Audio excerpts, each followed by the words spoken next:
Tem 5 argumentos principais sendo feitos em defesa desse aumento de impostos em dividendos, ou imposto nos ricos, ou imposto em grandes fortunas, como você quiser chamar. E eu quero explorar os 5 e mostrar como eles estão errados, como eles não funcionam.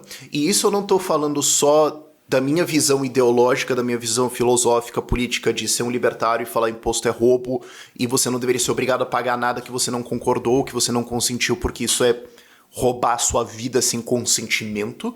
Sendo que eu roubar sem consentimento é pleonasmo, mas você entende o meu ponto. Mas eu também estou falando isso de um ponto de vista de experiência. A SET é uma empresa parceira aqui no Ideias Radicais, que eu também sou fundador, e nós já ajudamos centenas de pessoas a sair do Brasil e a legalmente pagar muito menos ou 0% de impostos. Então eu estou falando de centenas de casos que nós atendemos que conseguiram burlar esses impostos. Então, assim, quando alguém vem e fala, mas para onde eles vão? Eu tenho que me segurar para não dar risada às vezes, mas enfim, vamos lá. Qual que é a resposta direta, básica, simples, curta ao argumento de taxar dividendos ou ricos e tudo mais? A experiência mostra, e a lógica nos mostra, que eles só vão embora, e embora você consiga coletar impostos de parte deles, a perda econômica que você vai ter com a galera que foi embora é maior do que o que você está ganhando, ou seja, quem fica ou vai pagar mais impostos no fim das contas para fechar o rombo, ou vai ficar com menos serviços porque não tem dinheiro para pagar eles. E, como eu vou mostrar daqui a pouco, isso é a realidade dos fatos que aconteceu, não é só uma opinião. E daí a galera responde, de esquerda, responde com esses 5 argumentos principais. Então vamos lá. Primeiro ponto. Não é um debate de opinião, é um debate de fatos. Já tem bastante literatura econômica nos últimos 30 anos para mostrar que isso aqui não funciona. Cronologicamente, países que aboliram impostos em grandes fortunas. Áustria, em 1994, Alemanha e Dinamarca, em 1997, Holanda, em 2001, Finlândia, Luxemburgo e Islândia, em 2006, Suécia, em 2007 e França, em 2018. 9 países. E se você quiser colocar um 10º aqui só para fechar, a Noruega tentou fazer isso recentemente e também teve um grande êxodo de ricos e deu em rombo. Não é uma questão de eu acho ou eu não gosto ou tudo mais. É uma questão de vários países tentaram fazer isso de várias formas diferentes e todos eles constataram que o custo de cobrar esses impostos e o rombo de os caras estão indo embora é maior do que o que eles ganham, não vale a pena, tira. Então, para usar o argumento da esquerda contra eles mesmos, você querer defender a ideia de taxar ricos é negacionismo científico, é negacionismo econômico a esse ponto, é negar os fatos básicos da realidade. E aí tem alguns coroláriozinhos que usam nisso, e o mais comum é falar, mas nos Estados Unidos tem um imposto em heranças. E, de novo, isso me leva de volta para a experiência da SET aqui, que é as pessoas olham isso por cima e não olham os detalhes das coisas e não entendem do que elas estão falando.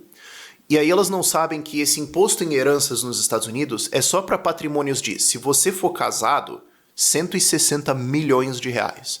O imposto que está sendo proposto aqui, na prática, o imposto em dividendos, vai pegar pessoas com patrimônio de, no mínimo, uns 8, provavelmente mais perto de uns 10 milhões de reais. Então o patamar é muito mais alto.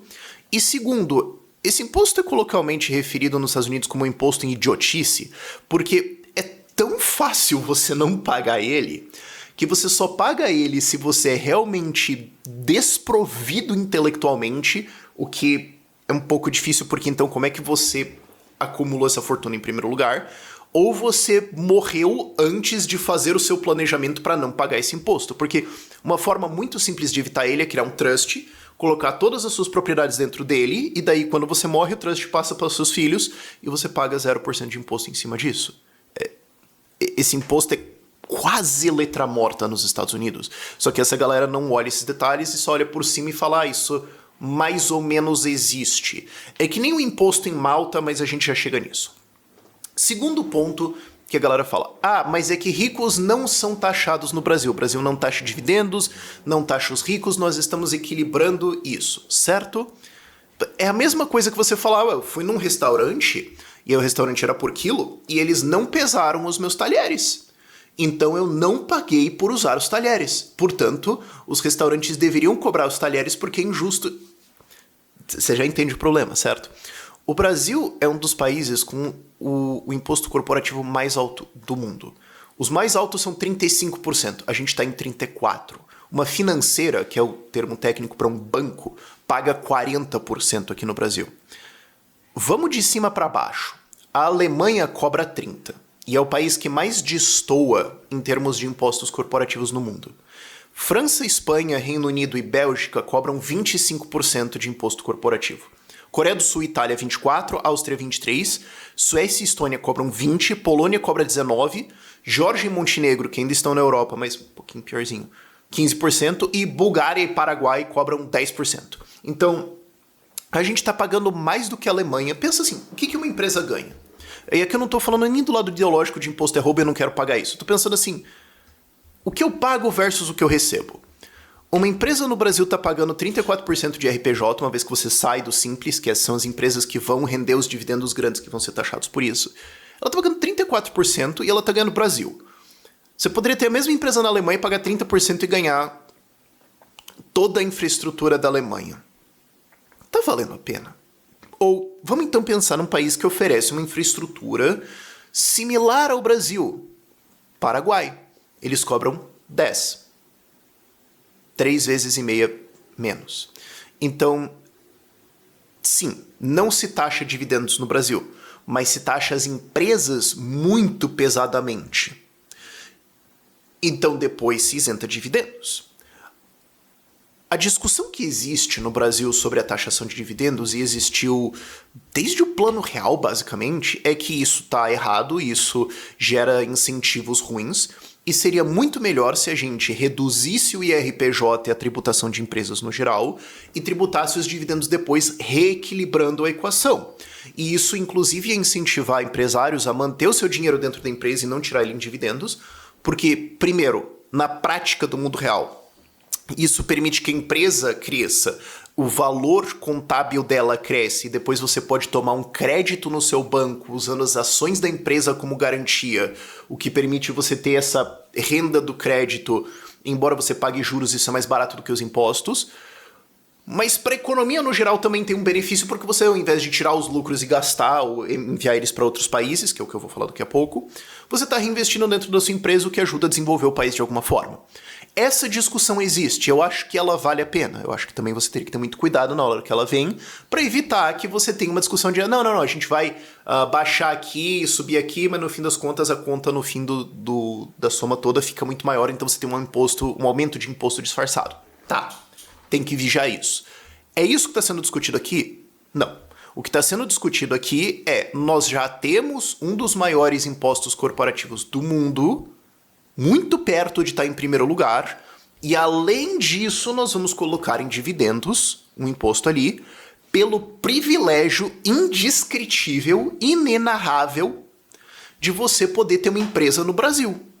Aonde você é tratado como bandido, aonde o seu filho na escola vai aprender que você é literalmente Hitler, e aonde você pode ser sequestrado, sua empresa pode ser invadida de várias formas. Desculpa, não dá pra levar isso muito a sério. E só pra gente ter uma comparaçãozinha aqui, Estados Unidos cobra 21%. É difícil de dizer que então o rico tem um grande privilégio de ter que ter carro blindado e uma casa murada para não ser sequestrado. Mas ainda assim o dividendo é gratuito de impostos. Sei lá, não dá para levar muito a sério isso. Terceiro ponto. Mas para onde que o rico vai? Aonde que tem? Não tem alternativas no mundo. E eu sei que eu falei isso de uma forma um pouco pedante, mas é que a galera fala isso de uma forma tão pedante e é tão... Esse é o argumento mais ignorante disparado de todos eles. E é o que a gente trabalha aqui na SET, de ajudar você a pagar muitos e menos impostos. E não é só rico milionário aqui. Se você tem alguma renda pouco mais acima da média no Brasil, você já tem opções. Você já não precisa estar aqui. O Paraguai ficou muito famoso por causa disso recentemente. Inclusive eu vi várias matérias saindo sobre isso na última semana. Parece que o pessoal começou a descobrir o que a gente está falando há 2 anos aqui. Existem 3 grupos principais de países para onde ricos podem ir.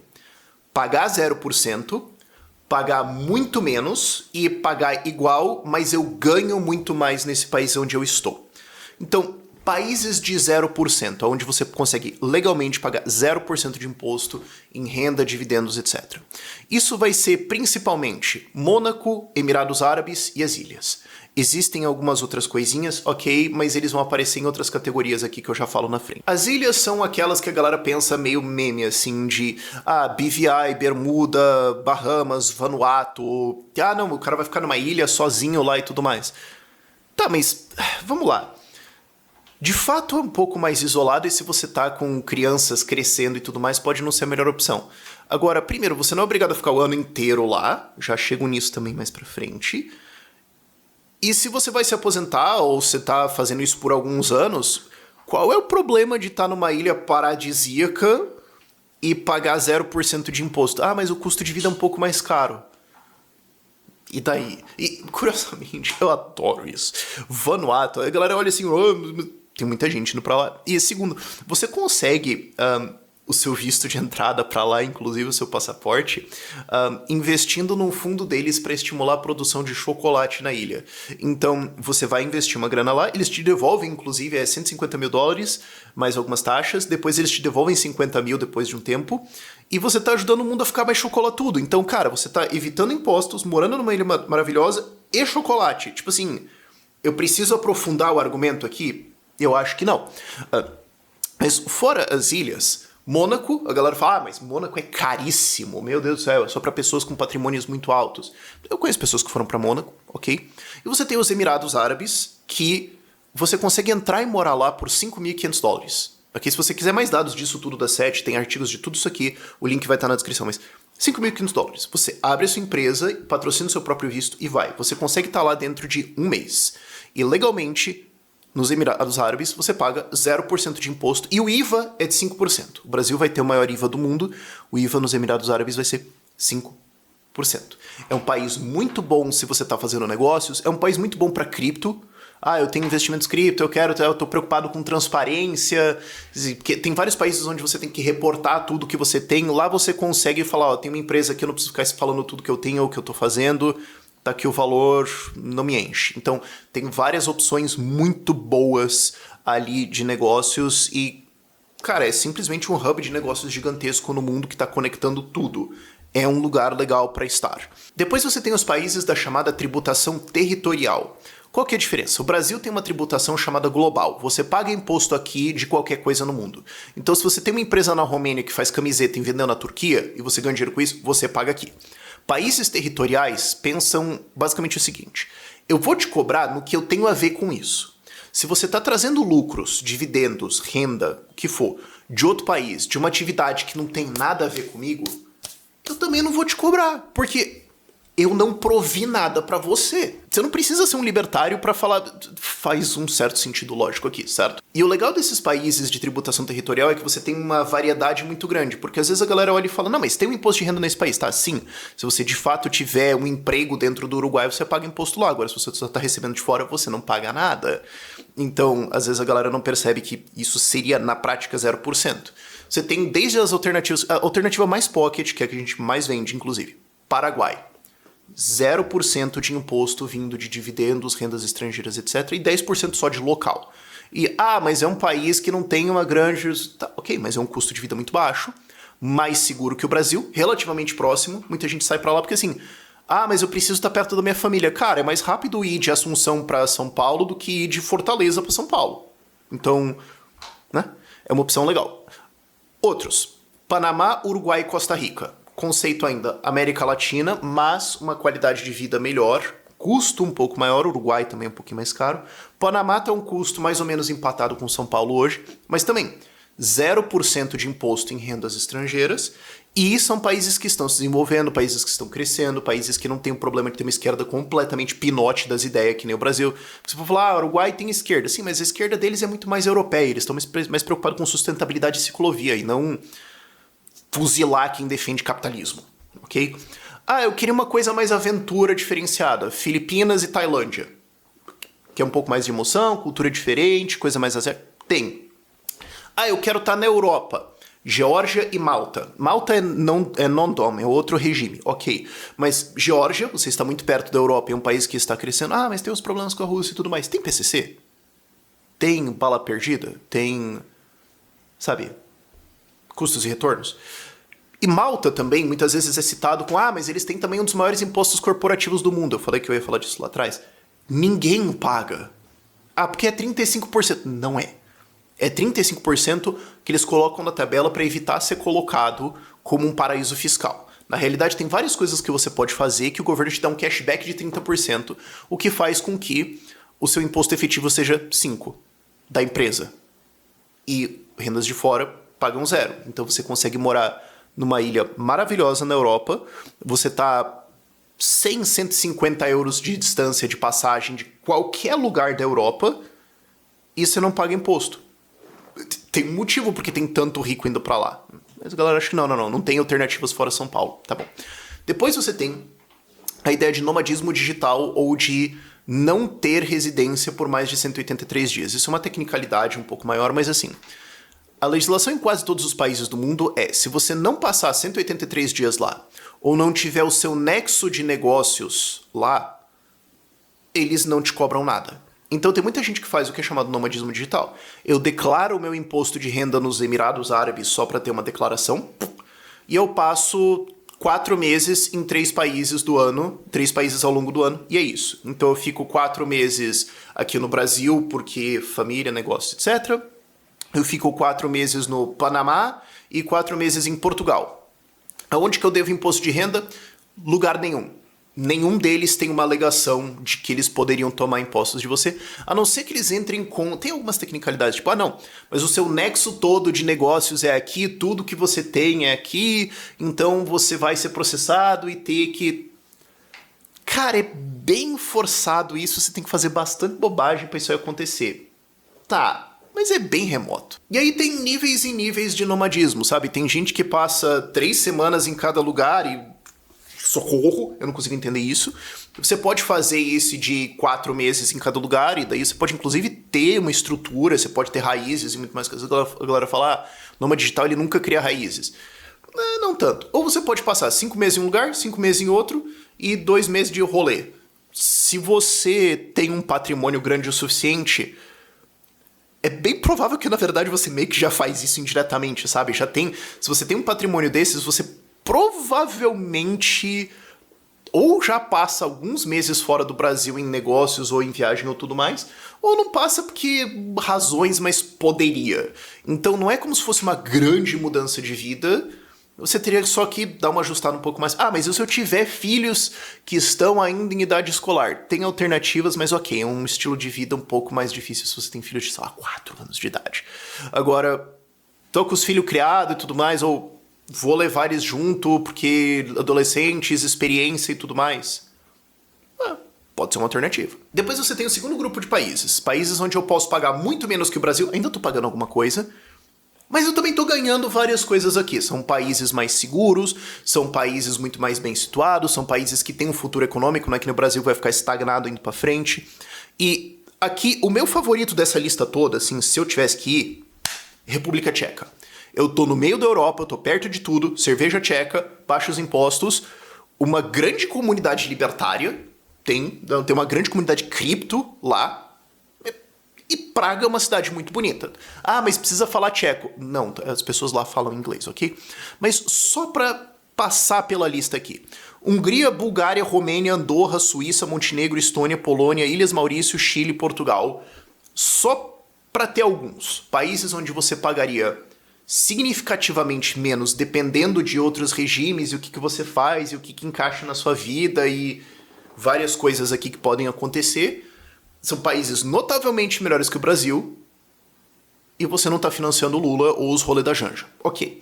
E depois, essa outra categoria aqui eu poderia fazer, ela ficaria gigantesca. Mas eu vou colocar só 2. Países onde eu pago basicamente a mesma coisa que eu estou pagando aqui, mas eu ganho muito mais. Eu ia deixar só um, que é assim, Estados Unidos. Tipo, ok, você vai pagar imposto? Você vai pagar mesmo, tá bom, você vai pagar, ok, tem que fazer.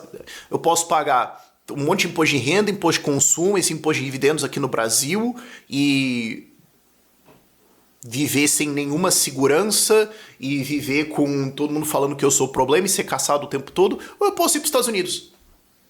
Tá bom, eu pago em dólar, eu pago os negócios de vocês e tudo mais. Eu ganho um país que vai chuva, vem chuva, vai crescer, vai dar certo, é muito mais seguro, tem infinitas coisas que eu posso fazer lá, vamos catar. Eu vou pro capitalismo. E daí eu pensei, eu vou pro capitalismo. Pera, vamos colocar um outro país aqui? Argentina. Você vai pagar uma carga tributária similar por enquanto, porque o Milei está baixando impostos lá. Talvez daqui a vários anos o imposto seja muito menor.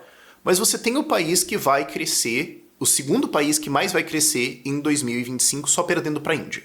E tudo indica que Milei vai ter um sucesso nas eleições esse ano, vai ter um sucesso na reeleição dele, e esse programa aqui que ele está fazendo de reformas vai se aprofundar. Então, uma das coisas que essa galera que sai do Brasil, ou que sai de países, ou que quer imigrar e tudo mais, que eles querem fazer é encontrar qual que é a próxima Singapura. Todo mundo queria ter encontrado Singapura em 1970. Hoje tá caro pra caramba, inacessível, já foi, não tem o que fazer. Mas qual que é a próxima? Olha, especialmente assim, invisto em imóveis, eu invisto em terras, alguma coisa assim, mas acho que imóveis encaixaria melhor. É um país que tá melhorando bastante, tá um pouco carinho, mas vai ficar muito mais. Isso aqui é a classificação de uma empresa que organizou a casa e começou a subir. Você pode comprar agora. Ah, mas a carga tributária é relativamente parecida com o Brasil. Sim, mas você tá aqui do lado.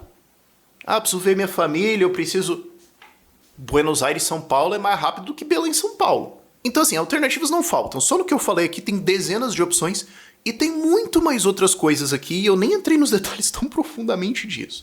Então, assim, quando alguém vem e fala ah, e o Brasil, o rico vai pra onde? Não tem alternativa que o Brasil é paraíso. Cara, desculpa. Eu tenho muita dificuldade de manter uma conversa séria depois de eu ouvir esse argumento. Quarto ponto. Ah, mas o rico não vai levar as terras dele. Não vai levar as empresas dele. Ele pode até sair, levar parte da fortuna dele ali e tudo mais, mas a terra ele vai ficar aqui. Sim e não. E a gente já atendeu vários casos assim.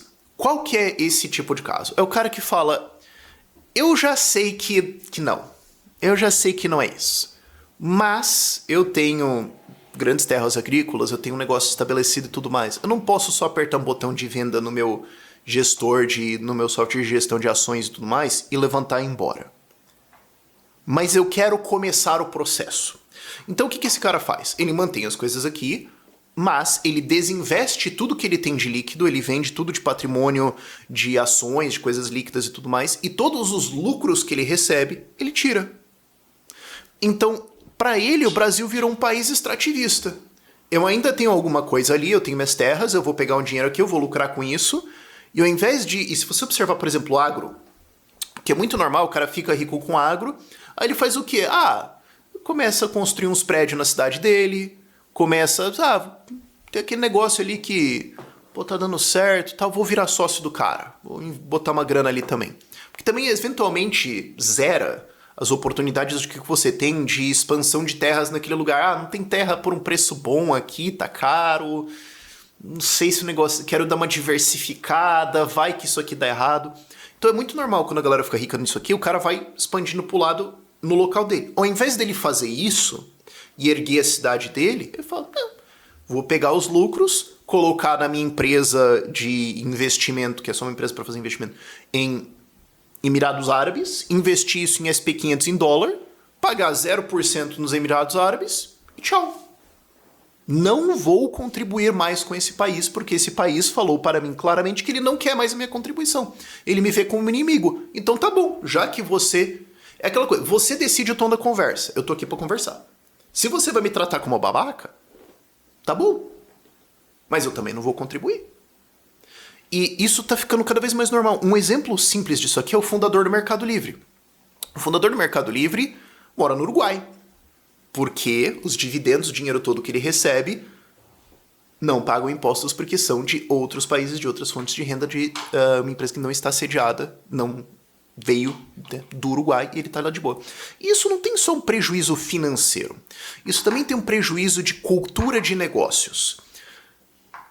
O Ragnar, na Estônia, é uma entidade, ok? Qual que é a história aqui? Não sei se você sabe, mas o Skype veio da Estônia. Ah, mas os fundadores eram finlandeses e suecos. mas a sede era na Estônia para pagar menos imposto. E quando a Microsoft foi lá e comprou por bilhões de dólares, curiosamente eles fecharam o negócio agora para substituir pelo Teams. Cara, o mal venceu, né? O Teams é a prova de que às vezes o mal vence. Mas enfim. Quando a Microsoft deu buyout na Skype, um monte de gente ficou multimilionária na Estônia. E alguns deles continuaram trabalhando na Skype, alguns deles só aposentaram e falaram, paz, falou. E outros saíram e fizeram as empresas deles. O Ragnar é uma entidade porque ele é um dos caras que ganhou dinheiro com isso tudo, e ele falou, sabe o que eu vou fazer? Eu vou fazer o Lift 99, que é um centro de startups, é uma incubadora, é um hub, onde eu vou trazer as melhores empresas da Estônia, as melhores startups, e como eu tenho dinheiro, eu tenho as conexões, eu tenho experiência, eu vou trazer pessoas que também têm isso para fazer essas empresas crescerem. E lá tem o muro da fama deles, de todas as empresas que foram incubadas lá e conseguiram investimento, cresceram, blá blá blá. Tem algumas que você conhece talvez. Pipedrive, Bolt, Verif. Verif, se você já teve que verificar a identidade com coisas de cripto internacionalmente, provavelmente você já usou a Verif, mas acho que Pipedrive e Bolt, que é a concorrente da Uber, a galera vai conhecer um pouco mais. Esse cara não só ganhou dinheiro e investiu em, sei lá, comprar um apartamento no país, o que melhorou o PIB. Ele colocou a experiência e conexões e o amor dele por empreendedorismo em erguer outras pessoas. Quando um cara desses sai, nós estamos perdendo um professor, nós estamos perdendo um mentor, nós estamos perdendo qualidade na nossa cultura de negócios e empreendedorismo, nós estamos perdendo uma referência que vai ajudar os que ficam a crescer. E isso dói. Isso é muito difícil de medir, mas eu gosto da história dele porque é um cara que ajudou várias outras empresas a crescer, inclusive uma brasileira. Aliás, eu esqueci que a Wise veio da Estônia, mas eu adoro a história do Edilson da Original My. Ele tem essa empresa de, basicamente, usar blockchain para substituir cartórios, e ele teve que sair do Brasil por motivos relativamente óbvios, o pessoal não gostou muito dessa empresa. E o Edilson foi para a Estônia. Eu vou ter essa empresa que resolve o problema de cartórios e registro de informações e tudo mais usando blockchain, e ele incubou no Lift 99. Inclusive, eu fui no escritório dele, curiosamente ele estava no Brasil, tipo, foi uma descombinada gigantesca, mas o cara tá lá. Então, quando esses caras vão embora, não é só o prejuízo financeiro, cara, a gente sai perdendo muito. E quinto e último argumento, esse vídeo ficou mais longo do que eu esperava, mas é a visão de vídeo que eu tenho agora, de ser mais dados e isso, e vocês sabem que eu tenho a dificuldade de ser sucinto. Ah, mas então você defende taxar pobre. Então não é pra taxar rico, é pra taxar só os pobres. Não, não é pra taxar ninguém. Ninguém deveria pagar imposto, porque imposto é roubo. Então, pra começo de conversa. O fato que eu tô falando aqui, que não é nem uma opinião, é um fato, é que se você fizer isso, ricos vão embora. Ricos têm uma grande maleabilidade, e não só ricos, pessoas altamente inovadoras, pessoas altamente produtivas, pessoas com ideias que mudam o mundo. Elas não precisam desse ou daquele país. Elas são altamente maleáveis. Se você caçar elas, se você punir elas, elas vão embora. Qualquer lógica básica vai te dizer isso, e os fatos econômicos mostram isso. E segundo, não é que, então rico não deveria pagar imposto, pobre também não deveria pagar imposto. A resposta é, políticos não deveriam mandar na nossa vida e tomar o nosso dinheiro sem o nosso consentimento, porque nós não somos coisas.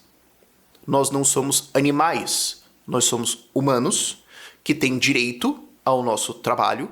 Você tem direito ao seu trabalho, eu tenho direito ao meu trabalho, eu tenho direito ao meu corpo, eu tenho direito ao resultado do trabalho dele. E se alguém toma isso sem o meu consentimento, isso é roubo. Fim. Entendido? Por esse vídeo é isso, links da SET vão estar na descrição aqui para você saber mais sobre vários países aqui. A gente cobre uma quantidade muito grande, se você quiser tirar dúvidas, a gente tem a nossa chamada introdutória, a gente pode entrar em muitos mais detalhes, a gente tem toda uma consultoria pronta para te receber, analisar o teu caso, ver todas as possibilidades de desenhar um mapa, te dar todos os contatos de países que você pode ir e os serviços que você vai precisar para abrir empresa, abrir offshore, tudo que for. Enfim, se você não quer mais bancar essa festa do Lula, você está convidadíssimo a conhecer a SET. Por esse vídeo é isso.